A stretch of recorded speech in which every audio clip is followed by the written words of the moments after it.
એક અગત્યના સમાચાર મળી રહ્યા છે। ગુજરાત વિધાનસભા પેટા ચૂંટણી માટે ભાજપના ઉમેદવાર જાહેર। મોટા સમાચાર અત્યારે સામે આવી રહ્યા છે। કોંગ્રેસમાંથી ભાજપમાં આવેલા તમામ ઉમેદવારને મળી છે ટિકિટ।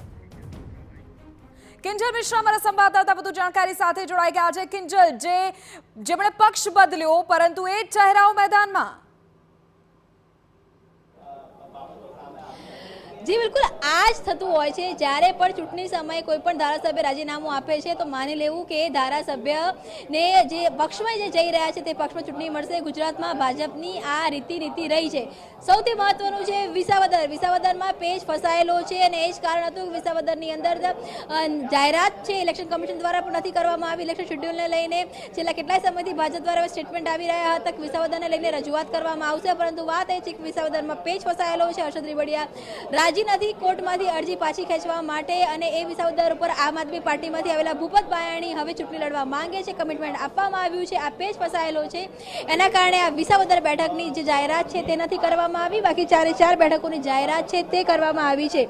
વિજાપુરથી સીજે ચાવડા કે જે કોંગ્રેસમાંથી ભાજપમાં આવ્યા હતા, તેમણે મુદ્દો રાખ્યો હતો કે રામ મંદિર અયોધ્યાને લઈને જે પ્રકારે કોંગ્રેસનું વલણ રહ્યું છે તેના કારણે તેમને ખૂબ જ દુઃખ થયું છે। બરાબર જે સમયે વડોદરાની અંદર હરણીની અંદર બાળકો ડૂબી ગયા હતા તે સમયની અંદર તેમણે રાજીનામું આપ્યું હતું અને એવું કહ્યું હતું કે ચૂંટણીનું કોઈ જ કમિટમેન્ટ નથી, કમિટમેન્ટ વગર તે ભાજપમાં આવી રહ્યા છે। પરિણામ આપની સામે છે કે વિજાપુરથી હવે ભાજપના ઉમેદવાર સીજે ચાવડા રહેશે। પોરબંદર અર્જુન મોઢવડિયા જે બેઠક ઉપરથી છેલ્લા કેટલાય સમયથી અર્જુન મોઢવડિયા વિપક્ષમાંથી લડ્યા છે એ જ બેઠક ઉપરથી હવે અર્જુન મોઢવડિયા સત્તા પક્ષ ઉપરથી લડશે માનવામાં એવું બી આવી રહ્યું છે કે અર્જુન મોઢવડિયા અને બાબુ બોખેરિયા। કિંજલ, આપ જોડાયેલા રહો। સીજે ચાવડા ફોન લાઈન પર જોડાઈ ગયા છે। સીજે ચાવડાજી, સૌથી પહેલું આપનું રિએક્શન।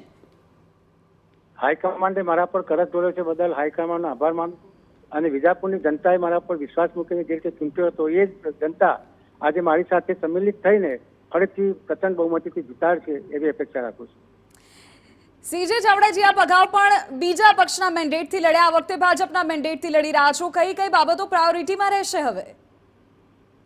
હું જ્યારે ભારતીય જનતા પક્ષમાં જોડાયો ત્યારે મારી સાથે વિજાપુરમાંથી તમામ સમર્થકો કોંગ્રેસના તમામ પ્રમુખથી માંડીને કોંગ્રેસના પ્રમુખથી માંડીને પીસીસીના ડેલિગેટો, પીસીસીના જનરલ સેક્રેટરી અને જિલ્લાના જે કોઈ આગેવાનો હતા એ તમામ આગેવાનો મારી સાથે જોડાયા છે।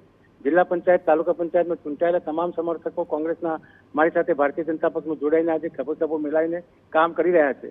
એટલે મને વિશ્વાસ છે કે ભારે બહુમતીથી વિજાપુરમાંથી ભારતીય જનતા પક્ષના મેન્ડેટ ઉપર જીતીને આવવાનું થશે। અને લોકસભાની બેઠક માટે તો 5 લાખનું ટાર્ગેટ છે। સીજે ચાવડાએ પોતાની બેઠક માટે કેટલો ટાર્ગેટ રાખ્યો છે? સોરી, વિજાપુર બેઠકને કેટલી લીડથી જીતવાનો ટાર્ગેટ છે આપનો?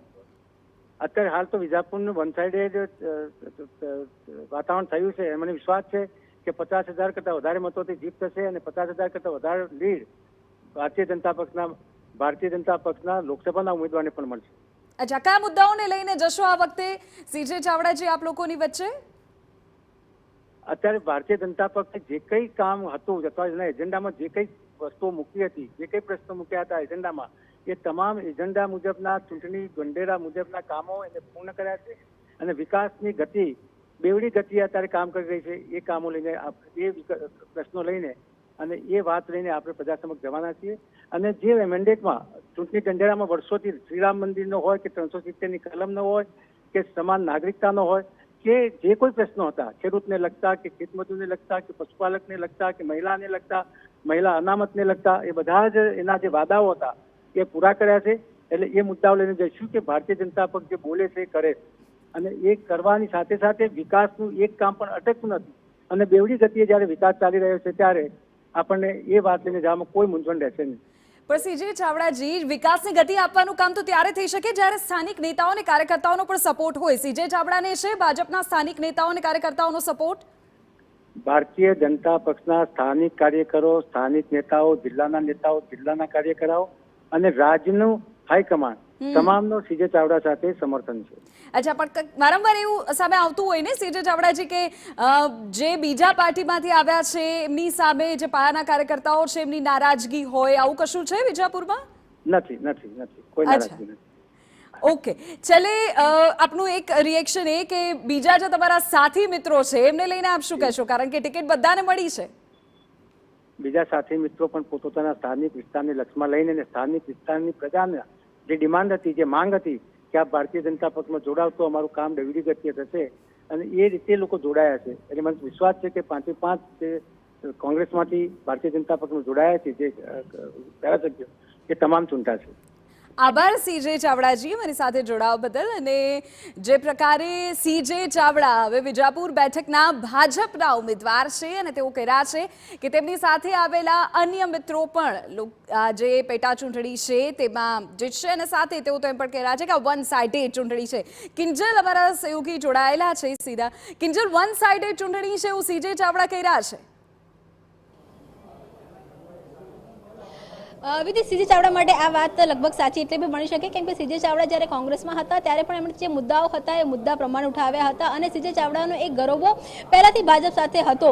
વિજાપુર જવા પાછળના પણ કેટલાક સમીકરણો છે, કેટલીક એ ચોક્કસ વાતો છે, એટલે સ્વાભાવિક છે કે જે વાતો અત્યારે અહીંયાથી કહેવી એ એટલી શક્ય નથી, પરંતુ સીજે ચાવડા માટે વન સાઇડેડ એ ચોક્કસ છે. સૌથી જે ટફ થવાનું છે તે પોરબંદર માટે થવાનું છે, કેમ કે પોરબંદરની અંદરથી અર્જુનભાઈ મોઢવાડિયાને ટિકિટ આપવામાં આવી છે. પોરબંદરની વાત કરવામાં આવે તો બાબુભાઈ બોખેરિયા આ બેઠક ઉપરથી વર્ષોથી જીતતા હતા, એટલે કે હંમેશા બાબુ બોખેરિયા અને અર્જુન મોઢવાડિયા આમને સામને રહ્યા છે. તો એ અર્જુન મોઢવાડિયા અને બાબુ બોખેરિયા એક મંચ ઉપર કેવી રીતે આવશે તે બહુ મોટો સવાલ છે. ચોક્કસ કહેવામાં તો એવું જ આવશે કે ભાજપ સાથે છે, આખું સંગઠન સાથે છે, પરંતુ જે રીતે જોવા મળી રહ્યું છે કે અનેક જગ્યા પર વિરોધના સૂર છે તે જોવા મળી રહ્યા છે. માણાવદર બેઠક ઉપર પણ જોવું ચોક્કસ રહેશે, કેમ કે માણાવદર બેઠક ઉપરથી અરવિંદ લાડાણીના નામની જાહેરાત થઈ ચૂકી છે.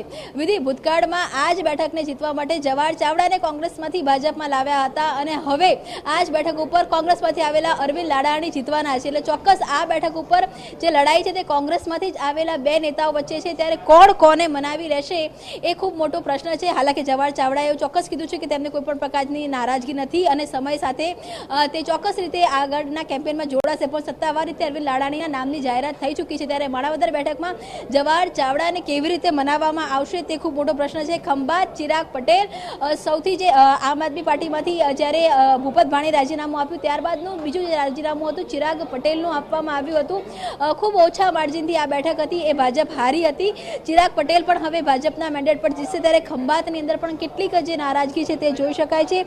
વાઘોડિયા સૌથી જે રસપ્રદ બેઠક છે તે વાઘોડિયા છે, કેમ કે વાઘોડિયામાંથી ધર્મેન્દ્રસિંહ વાઘેલા હતા, એ પોતે અપક્ષમાંથી જ લડ્યા હતા, પરંતુ તે અત્યારે હવે સત્તાવાર રીતે ભાજપમાંથી લડી રહ્યા છે. અને વડોદરામાં જે રીતે અત્યારે આંતરિક રાજકારણ ચાલી રહ્યું છે, સંગઠનની બાબતો હોય કે પછી જે આંતરિક વિવાદ હોય, એ વિવાદોની વચ્ચે હવે આ વાઘોડિયા બેઠક ઉપરથી જ્યારે ભાજપના મેન્ડેટ ઉપરથી ધર્મેન્દ્રસિંહ જીતે છે ત્યારે કેવા પ્રકારના સમીકરણો છે તે જોવા ખૂબ જ રસપ્રદ રહેશે. એટલે કે વાઘોડિયાની બેઠક અને પોરબંદર બેઠક આ બંને બેઠકો ખૂબ જ રસપ્રદ રહેવાની છે તેવું હાલમાં વિધિ લાગી રહ્યું છે. કિંજલ, ક્યાંનો આંતરિક વિવાદ હાવી છે, કારણ કે જો માણાવદરની વાત કરીએ તો માણાવદરમાં જે છેલ્લા તે પહેલા એવું થયું અને લાડાણીને ટિકિટ મળી ગઈ, પરંતુ જો અન્ય બેઠકોની વાત કરીએ તો ક્યાંનો આંતરિક વિવાદ જે છે તે હાવી છે સમજવાનો પ્રયત્ન કરીશું, કારણ કે સ્વાભાવિકપણે બીજા પક્ષમાંથી આવેલા નેતાઓ અને તેને પ્રત્યે સ્થાનિક નેતાઓ અને કાર્યકર્તાઓની નારાજગી તો દેખાઈ જ આવે છે. વિધિ